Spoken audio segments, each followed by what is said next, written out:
Is it recording already? Yeah.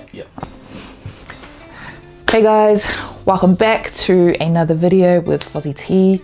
As you guys can see today, it's a little bit of a different type of video for you guys. Like I said last week's vlog, this week we are doing a little bit of a Q&A courtesy of Instagram followers. So massive shout out to all my Instagram peeps who sent through some questions for me to answer in today's video.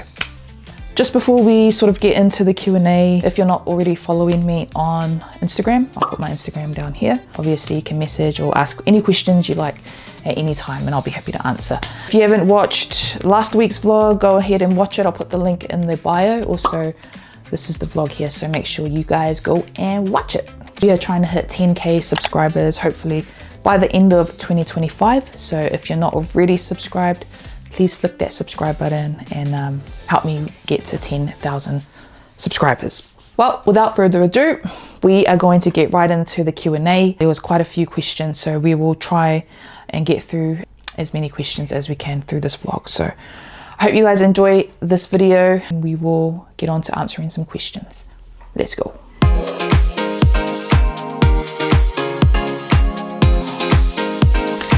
All right, fam. So obviously in no particular order, I'm just gonna answer sort of question by question. First question, when is the next sibling vacay and where to? So like Europe's one last year, we're probably looking at 2026, so not until next year. We do have some travel plans coming up sort of mid to end of year this year. It's not probably gonna be as extravagant as Europe, but it is some travel plans. So I have my big 30 coming up end of the year, so we already sort of started planning for that. And yeah, I guess you guys will see come closer to time, but there are definitely travel plans this year.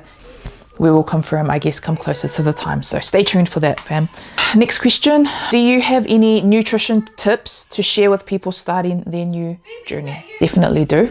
Someone who's gone through various types of diets and various types of fasting programs and whatnot, I've sort of just basically learnt what was best for me. Every individual is different. You're going to have a different body. Body will consume calories different to mine. So I guess in general, the best tips is just eating a balanced diet. So that's inclusive of all your 5 food groups. Your proteins, so that's your chicken, your beans, tofu if you're vegetarian, your carbs as well. So we've got your protein, your carbs and your fats. So just making sure that you're consuming all food groups. Also just reducing the amount of takeaways. I guess it's just common sense. Like if you're eating takeouts every day or every second day, cutting that out and making more home-based meals. Fasting is good as well, but I guess like that takes more of a professional approach. Like if you're going to fast, make sure that you are balancing it well if you're also exercising. Another thing that is quite big and well, for me, I guess, is portion control. And I learned this when I was studying at Pacific Heartbeat last year. Portion control is really important. I guess as naturally as PI, we tend to like overload our plates because some of us, you know, we're brought up with the mentality not to waste food and sort of to eat until we're so uncomfortable. But the importance of portion control is making sure that you're eating to your portion size and sort of training and teaching your tummy how to be full on the, you know, staying within portion control. So that's like if you're going to have a piece of steak, sticking to the palm size and making sure you're fueling the side of the nutrients to make you full from the veggies, etc., etc. So, yeah, nutrition is a long topic, so it'll be good to sort of get and seek advice from someone that's got a qualification and has been doing that for a while. Anyways, thank you for that question. We are going to move to the next question. What's been the hardest part about your weight loss journey? Definitely the maintenance. So for me, 2022 had mini bypass. So from 2022 up until 2024, especially for the first year and a half, it was just drastic weight loss. And that was without me needing to even think about training and think about what I'm eating, because you're just naturally consuming a small amount of calories every day. Whereas now we're headed into sort of the end of 2024 to now 2025. It's all more about maintenance now, because I basically can eat not what a normal person will eat, but I can eat a lot more now than what someone who's just had weight loss surgery can eat. So if I give you guys a practical example, I can eat a 6-inch sub normal, like I can consume that within 5 minutes now and not feel sick. A foot long is a bit of a push. I probably can't do a foot long. I would have to get a 6-inch and I can sit and eat that. So for me, the hardest part has been the maintenance part. Although my eating has increased a lot, I need to also maintain the weight that I've lost, but also not lose too much weight and lose muscle. So that's why it's been a really important thing for me this year to train, specifically do resistance and weight training. So yeah, definitely the maintaining part, trying to maintain my weight, trying not to fall back and get back into bad eating habits that led me to where I was pre-op. So yeah, I hope that answered your question. But anyways, thanks for the question. We're going to head off to the next one. What has been a turning point for you in prioritizing your well-being? Love the content, sis. Thank you. This year was just like a switch on mode for me. Like as soon as it hit 1st of Jan, I just did not want 2025 to be another year of just being comfortable. And I guess if you've been following along my journey for the last couple of years, it's been quite a hectic ride and it's been a lot of ups and downs. But in particularly this year, the turning point for me was end of last year, post Europe. I had gained quite a bit of weight back and it was not a nice feeling at all. I mean, no one ever wants to be gaining weight back after, you know, dropping a lot of weight, unless you're doing it intentionally. But in this instance, no, I just had fallen back into a lot of bad habits again, i.e. eating takeaways every night, walking to Macca's on my lunch break and having a double cheeseburger. And I think my mentality was that, oh, I can't consume the full burger in one sitting, so it's fine, it's not really counted as calories. So that mindset was what I was thinking every day. So I would always make the excuse, oh, yeah, I'm going to go have Macca's because I can have 4 or 5 bites and it's not going to do anything.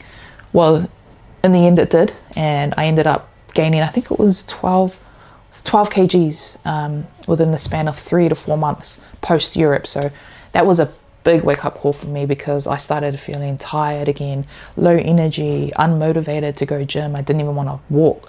So as soon as Jan 1st hit, I wrote up like a goal board, and I've been able to stick it out. I'm honestly so proud to say it has been 4 months now into 2025.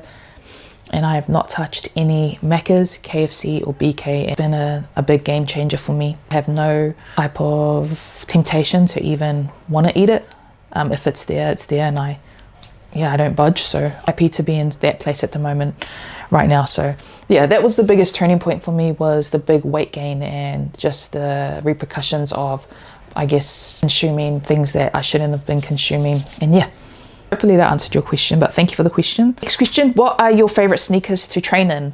That's a good question. So when I'm doing walking, when I'm doing cardio, I like to wear my TNs, funnily. Yeah, my TNs are real comfortable. But in terms of like running, and if you're doing sort of lifting and whatnot, I think Metcons, I don't have them yet, but I do sometimes wear my sister's Metcon shoes, and they're Nike branded. They're really comfy and they got real good cushion support. So if you get a chance to go to the Nike shop here in Westgate or in Manawa Bay, they sell the Nike Metcons there a little bit more discounted than your normal Nike stores. So yeah, thank you for the question. Next question. Hi, can you do your starting weight, your weight now, and how you maintain it? Sure. So my starting weight, I'll put a picture here. Pre-op was 172 was the biggest that I had hit in 2022, 172 kgs. I'm currently sitting at 108.88 grams. I weighed yesterday, so that was really cool to see. At the start of this year, Jan 1st, I was 117 kgs. I think that's what it was. Yeah, 117. And we're 4 months into the new year now. I'm sitting at 108.88, or 109 kgs. So we've dropped 8 kgs so far this year. How I've maintained it, one word: consistency. Prioritizing exercise, cut all takeaways, as you guys heard before. Maintenance has been the biggest challenge, yet that's been sort of what's been keeping me afloat this year, which is been a big thing. So results are showing, results are evident on the scales, and also I feel a lot stronger, and endurance as well in the gym has been really has really improved for me. So I've noticed those things. So yeah, hopefully that answered your question. Have you dated since your surgery? If not, why not? That is a very, very funny question. As you can tell by my giggling. No, I have not dated since surgery. I have had like a lot of guys, I guess, reach out and ask those questions, but I guess like I'm just really in a place right now where I'm just focused on me, and I'm not really too worried about dating and whatnot. You know, not really sort of interested in taking on someone else and having to pour all my energy into him. Yeah, I want to be the best version of myself before sort of that part of my life. And obviously I'm almost 30 as well, and it does cross my mind a lot. So I mean, that's normal human thought, but we will leave it to God, and God will provide the man that he has planned for me, not my dreams, the man that God has planned for me. All right. Next question. What is your favorite Bible scripture and why? Ooh, I lucky. All right. Thank you for the question.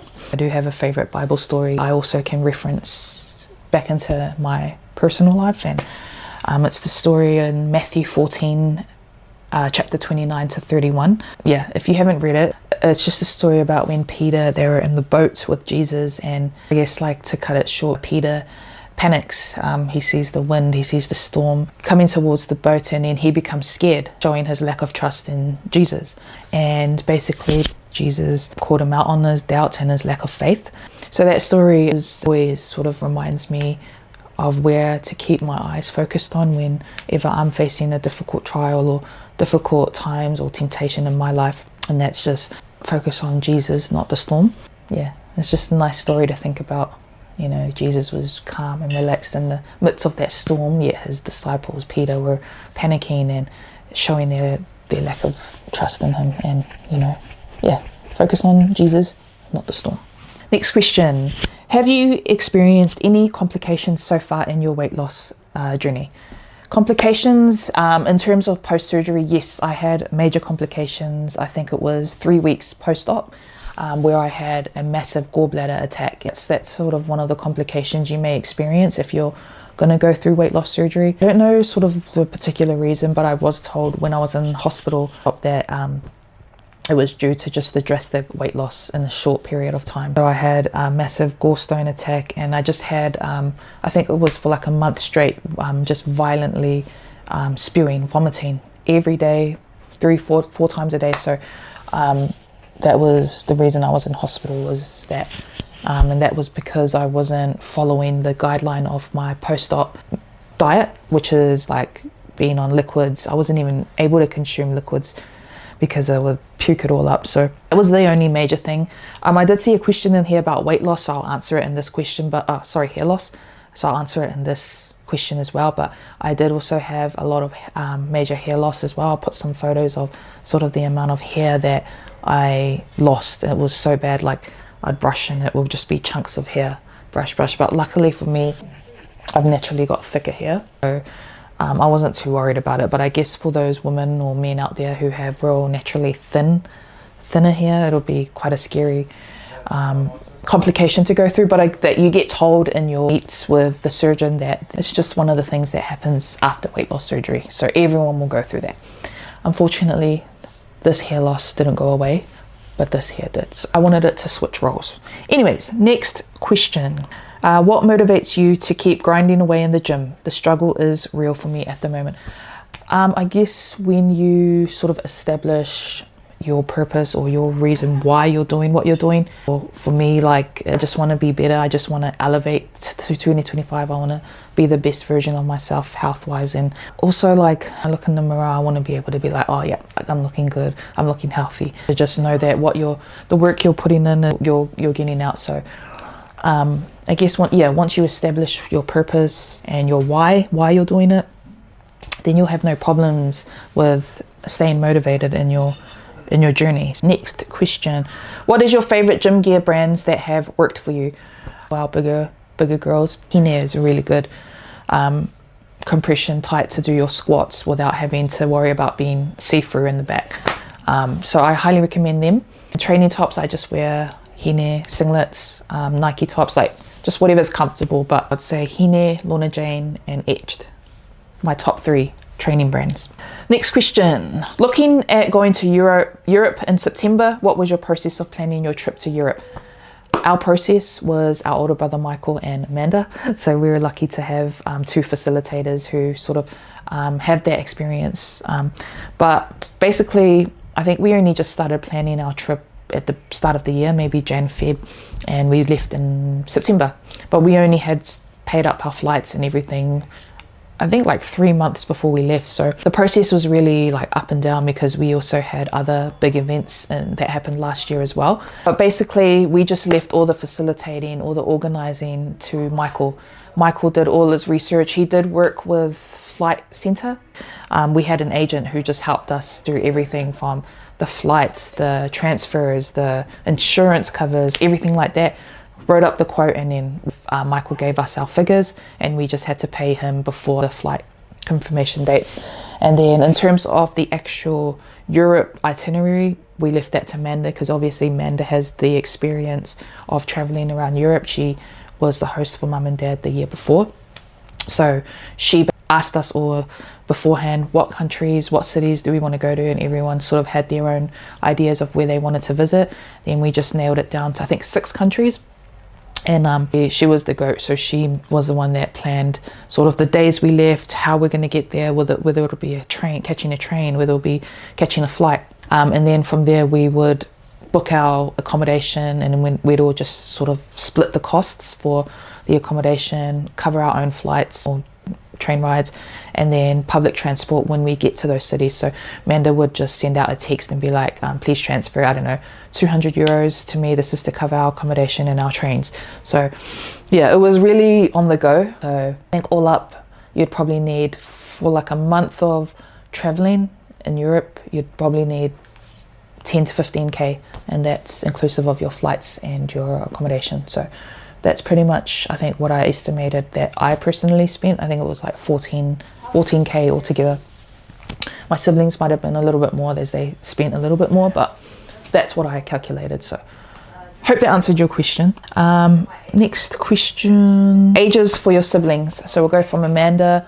Amanda is mid-30s. If you can do the math, you can do the math. Michael, how old are you? 32. He's 32, I think. 31. Me, big 3-0 this year. Gabe is 27. Scylla is 25 this year. And Mon is 22 this year. So, yeah. What is my favorite movies? Top 5. Diary of a Mad Black Woman, Coach Carter, Miss Congeniality, Sister Act Part 2, Why Did I Get Married? Part 2. Next question, what are your favorite perfumes or body care products? Funny you asked that, my perfume collection is right behind. So let's have a look and see. Giorgio Armani My Way. Prada Paradox, I've got it in my bag because that's my everyday wear. My third favorite, Coco Chanel Paris. Yeah, so Giorgio Armani My Way, Prada Paradox, and Coco Chanel Paris. They smell divine. If you like your lighter, fresher smelling perfumes, give those ones a try. All right, probably gonna answer a few more because this video is quite long and I know it kind of gets boring when you're watching a Q&A. So what advice would you give someone who wants to start a YouTube channel?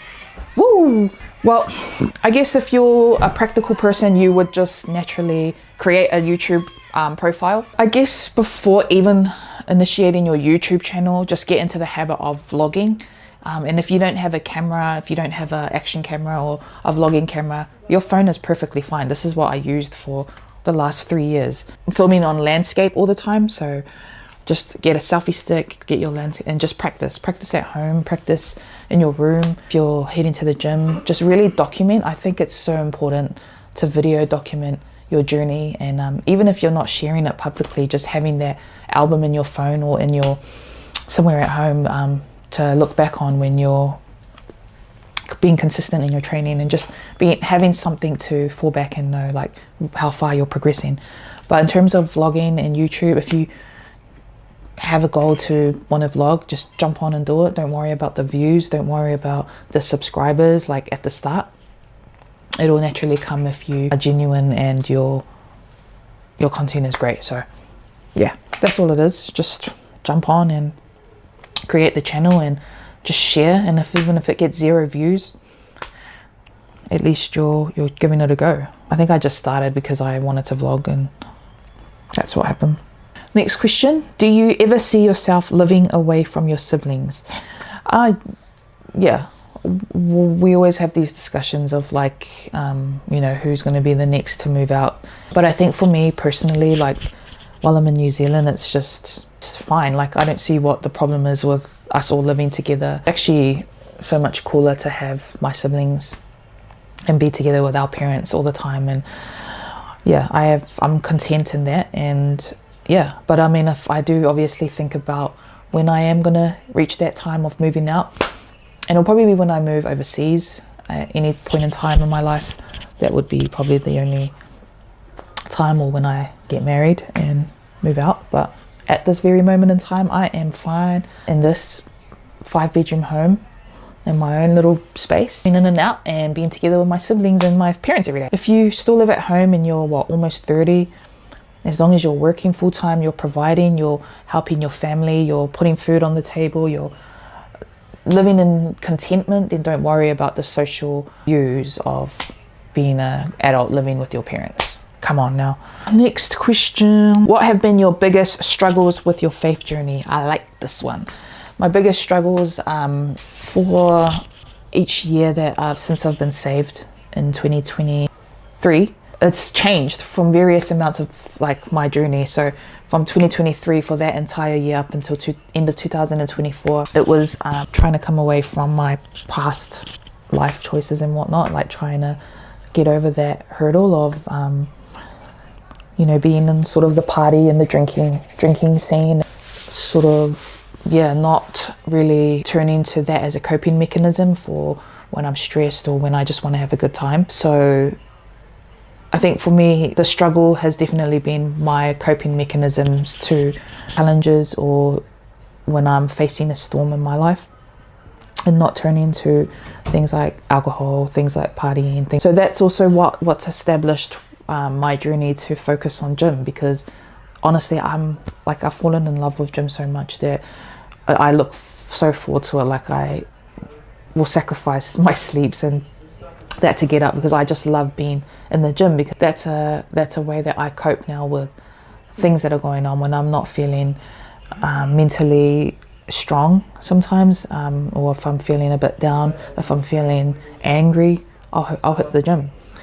Whereas in the past, it'll be hitting up the girls, hitting up my cousin, hitting up a friend. Should we go get a drink? Let's go get wasted. Nah. Yeah. So the biggest struggle in my faith journey has definitely just been trying to change my coping mechanisms to when I'm facing a storm, when I'm facing a challenge or a hurdle or a trial. Gym has just been one of the biggest physical factors of where I turn to in those moments. Yeah, I just jump in the gym, especially in the AMs, and just turn on my gospel music and walk to it and just let that Holy Spirit fire like fuel me for my workout. Because obviously at 5 a.m. you don't want to be working out, you want to be sleeping. So you need something to motivate you. So that's just a little trick if you guys wanted to give that a go. I think I'll just answer one more question. Okay, so I'll answer this last one. It's just asking about tips to get back into your fitness journey. So I guess if you've hit a plateau in your journey where you were so motivated and so driven a few months ago, a year ago, and now you're just in a place where you're like flop and you're like, oh, like I don't even want to think about gym. I don't even want to think about eating the right foods. You need to establish that your body is a temple and it houses the Holy Spirit. So you got to think of it in the spiritual sense, because if you are just doing it for the sake of, I just want to look good, then it's never going to be purposeful. So you have to establish firstly like your purpose, like I said before, and just knowing how important it is to really treat your body as a temple, really look after yourself. And if you keep on focusing on if you have the wrong intentions, then it's never going to work out. So just establish the reason, your reason why. If you've got kids, you want to be able to watch your kids grow up. You want to be able to run around and chase and take them to the park and be able to keep up with them. So use that as your fuel. Like, find the deeper root of why you want to do this. And for me, like, why did I want to do weight loss surgery? Well, I did not want to be a depressed fatty lying on my butt every day and struggling to tie my shoelace, struggling to cross my legs, struggling to do a burpee at the young age of 24. So I just put it into action and inquired, and you just have to find that reason. And once you've established that, then start working towards it. Start basics. I guess a lot of people get in the gym or they become intimidated because lack of knowledge is a big thing. Time management. You just have to make the time. Like, literally, if you can't do it in the evening, go in the morning. If you can't do it in the morning, go in the evening. Also, find a community of people who are on that journey as well, and don't be afraid to reach out and ask people. So I guess those are my tips: is find your purpose, find your why, start with the basics, walking every day, finding the time. If you can't wake up early, then go in the evening. If you can't go in the evening because you've got the kids, or you've got studies, you've got work, go in the morning. There's always time. Like, utilize your days. Don't waste your days stagnant and being comfortable. Like, get out of your comfort zone. That's the main thing, is get out of your comfort zone. Don't sit in it. My voice is getting really dry now, guys, and my storage is about to run out.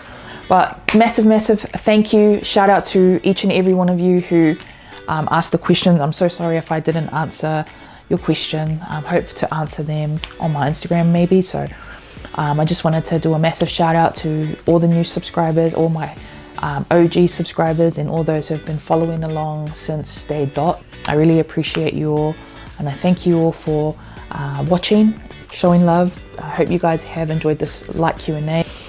Yeah, today is Sunday. Just got home from church. I'm gonna head out now, grab some lunch, and stay tuned. Next week's vlog is gonna be another weekly vlog, so I'm gonna be back on the vlogs with training and whatnot. So it's gonna be a good week. So I hope you all have a blessed week. Stay safe. Remember to smash those goals, set your goals. Don't be stagnant. Don't be too comfortable. Keep striving, keep moving forward, and yeah, 2025 is gonna be the best year for us all. All right, fam, take care. Much love to you all. Fozzie T signing out. We will see you guys in the next video. Peace and love. Laters.